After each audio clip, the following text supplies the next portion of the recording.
Hello, and welcome to the Joy of Ops presented by Service Physics. A few weeks ago, we spent time at the National Restaurant Association show in Chicago. We met a ton of really great, smart, and interesting people. This episode dives deep into just one of many conversations we had. Enjoy. Brian, Steve, here we are. We're at NRA show 2026, the end of Monday, biggest day. We're going to talk about impressions of the show. What did you guys see? And what did you expect to see that you didn't see so far? Brian, we walked around together, so you get to go first. I expected to see a lot more AI. Okay. There are AI vendors here. Yeah. They all seem to be doing a similar thing. Okay. And still kind of looking for their home in the industry. Okay. Well, let's talk about AI in this space, because I wouldn't say there's a lack of AI vendors here. We've seen a ton of AI, I would say around scheduling. We've seen a lot of AI. We've seen a couple of companies that claim to be the quote operating system.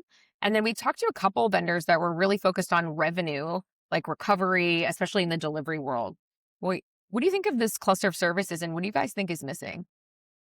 I don't know what's missing. I think that's like trying to read the future, but there's definitely a lack of really game-changing solutions, things that are really going to fulfill that promise that AI has of taking labor out of the equation, or really, really taking businesses to the next level. It's interesting. I can't remember who I was talking to, but somebody from Salesforce, and maybe you got this on a podcast, but there seems to be kind of two ends of the spectrum. There are CTOs in the industry that are going all in, and they're just trying to cram AI into every single space that they can find. Yeah. And then there's others that are like, show me the money. Like, how is this thing going to actually move the needle for my business? Yeah.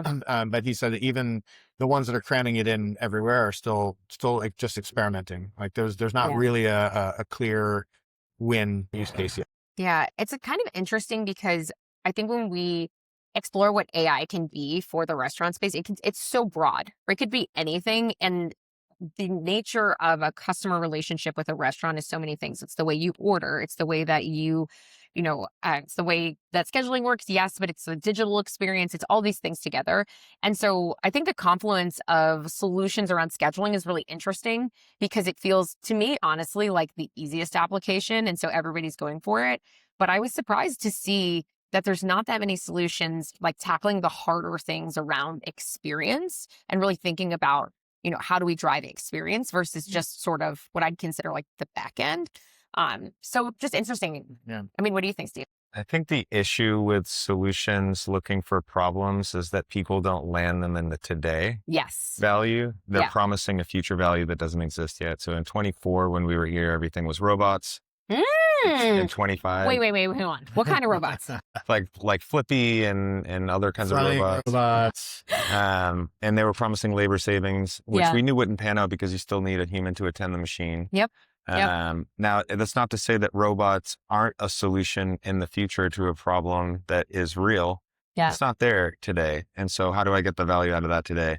I think where artificial intelligence is going is the promise that people are trying to sell, but the CTOs that are going all in aren't going to recognize that this year. Yeah. And I almost think a second loss gets the cheese strategy is a better way to go about it. Yeah. What I wish I was seeing more of is people talking about how their AI product will supercharge the humans that are doing the work today. Yes. Which is a lot of how we're using it, is as a thinking partner, as an enabler. Yeah. It doesn't replace anything yet, will it? For sure. But if I'm going to make an AI investment today, I need it to return in this fiscal year.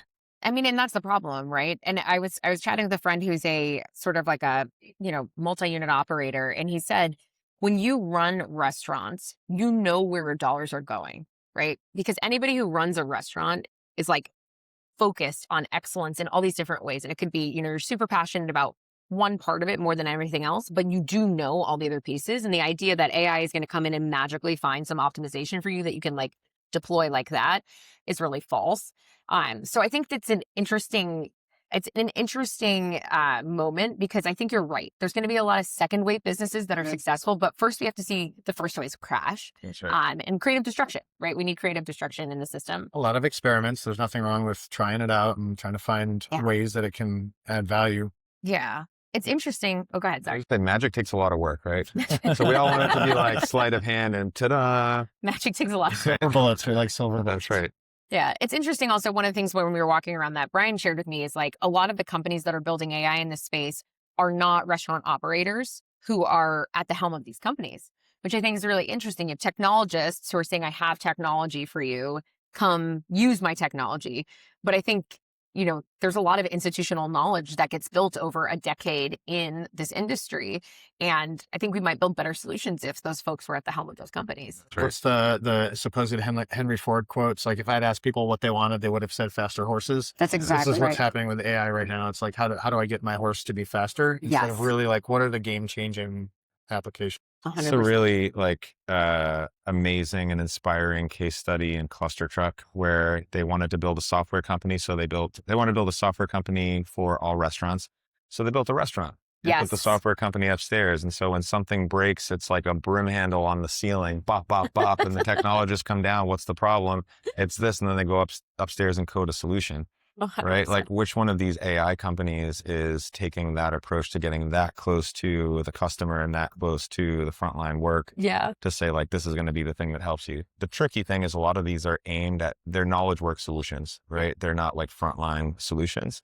And so it's a little bit more difficult to build the expertise needed to do knowledge work in the restaurant industry and run a software company or be a software developer. So I don't know what the answer is. I just know it's not there yet. It's all very frothy. It's all very exciting. And I think we'll continue to see another year of AI. I don't think it's going to go quite as out of fashion as robots did from one year to the next. It was shocking from 24 to 25. It's like, where'd all the robots go? And so I don't think we're going to have that. But one of the people I interviewed was talking about how last year, all of the AI vendors broke down into 3 categories. I can't remember exactly what they were, but it was like vision AI, decision-making AI, and some kind of like automation, like robotic automation supported by AI. But when he went around and talked to every single AI vendor in the technology area, he said 80% of them couldn't really describe what their product did and why it was better. Totally. And he said this year things had improved, but there were fewer vendors this year than last year. Yep. So natural thinning of the herd, right?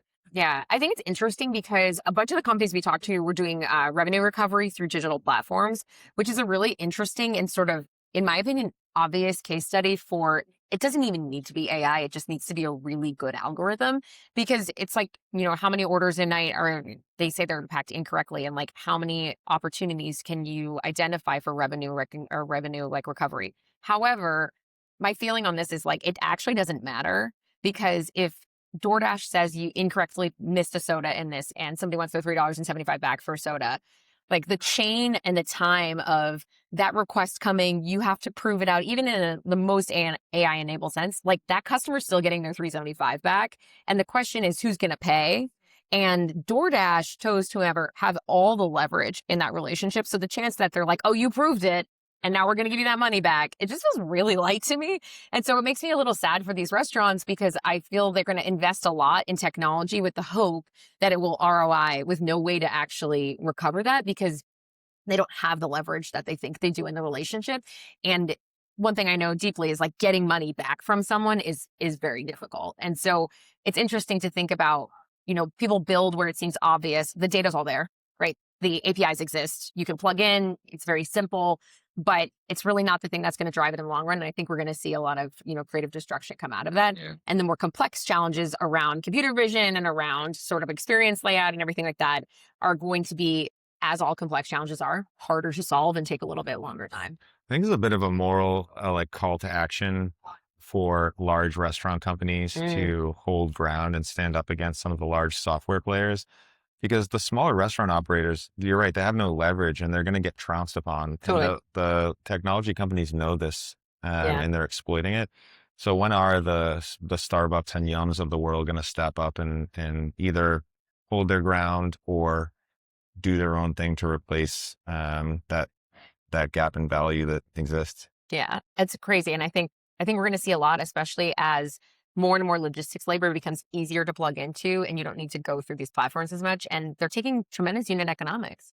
Like that's the other thing. The American consumer is so sensitive to wallet right now, and there's already compression happening in tariffs and food supply and everything, and labor is expensive. The wallet is getting tighter and tighter and tighter. And the idea that a platform is going to charge you, a certain percent to put you at the bottom of the page because the people who are paying to be at the top have paid a little bit more. I think we're at a interesting change point for the whole system. Or honestly, I hope we are. Because I think that natural discovery has been really lost, whereas these platforms, made their bread and butter originally on being this amazing aggregators. Okay, well, we talked about AI enough. What else are we seeing? What else do we think was interesting? Anything? I think, Steve, you were trapped at the podcast booth the whole time. I was not trapped. I was not trapped. I chose to be here.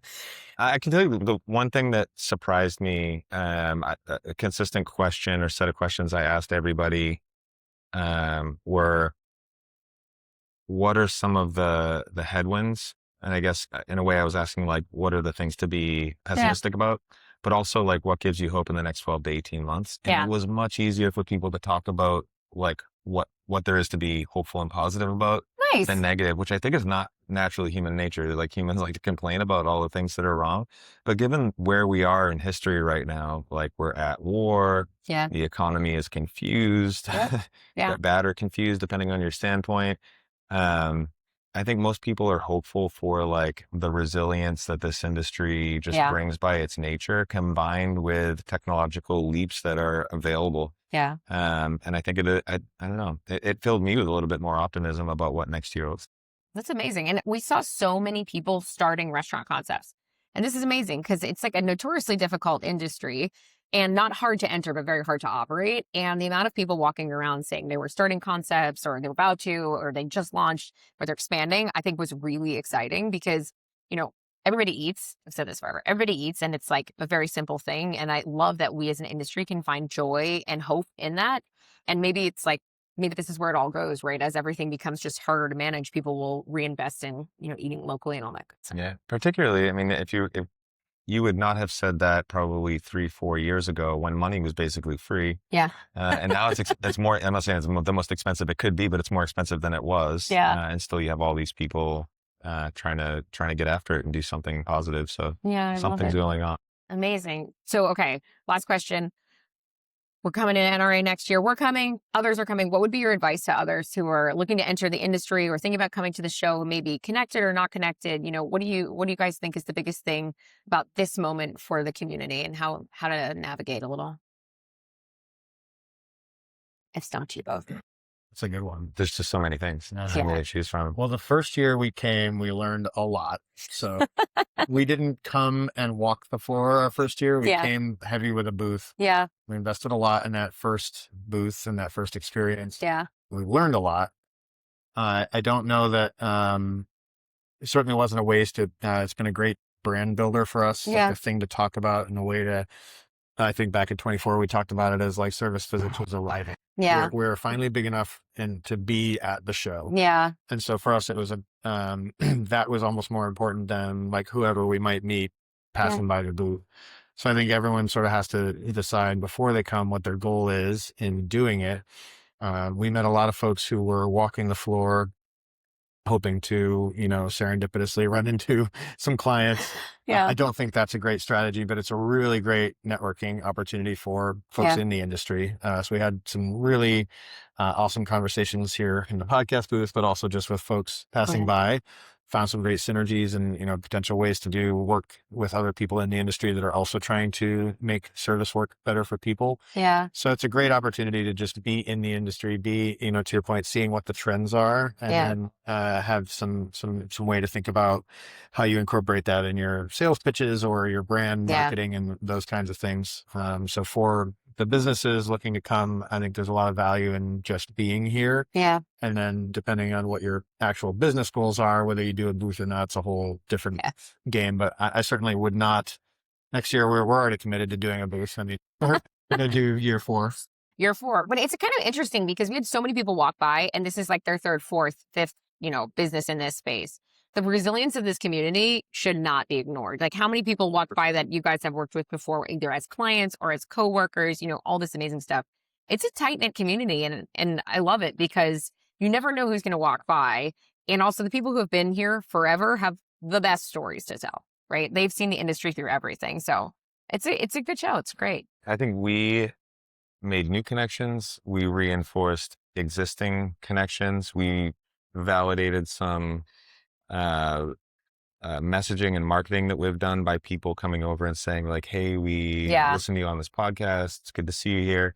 But the thing that I found most exciting was people from different dimensions of our practice coming together and them meeting for the first time here. And that becomes a thing. So my advice to anybody who might get wind of this conversation, come to our booth next year, hang out with us. You never know who you're going to meet here. You never know. It's amazing. And I know I said that was the last question, but I think it's like, it's interesting because the international nature of the show is really profound. You know, I go to like Expo West a lot more. It's much less international. And I think it's exciting for me to see, like, I would call them ex-US markets, very US centric like you, come here and they want to learn. Like they're looking for the experts around the table. They're looking for the best technology, but they're looking for like the stories and they want to know who's done it before and everything like that. And I think it's like a very special and really, it's an educational environment as well, which is why I'm so glad we did the podcast, because there's a lot of people to grab off the street to talk about all this good stuff with. One more thing that sparked for me, that there are a lot of people who came here to sell something. They have a solution and they're looking for a problem. Yeah. The folks in our network are looking to transform the industry. They're looking to create capacity for joy, remove friction from operators so that they can do what they came into this industry to do. And they could almost care less if you buy from them or not. They want to be a part of the conversation. That's really important for us all to have, because it's broken in a lot of different ways. Yeah. And so like we are definitely in a community of cathedral builders, not stone cutters. Yeah. And that, I don't know, the thing I'll take away is like, that was awesome because it validated this. It's that there's like-minded people. We have a pack. Yeah. And so that gives us fuel and courage to keep going. Yeah. And the pack it's resilient, right? You guys are resilient as hell. Amazing. Thanks for your Awesome. time. Thank you guys. Thank you. And that's a wrap on this episode. Thanks for listening to The Joy of Ops. Take a look in the show notes for more information on what you heard today. Subscribe to The Joy of Ops wherever you get your podcasts so you don't miss the next conversation. I'm Steve from Service Physics. Thanks for being here, and we'll catch you next time.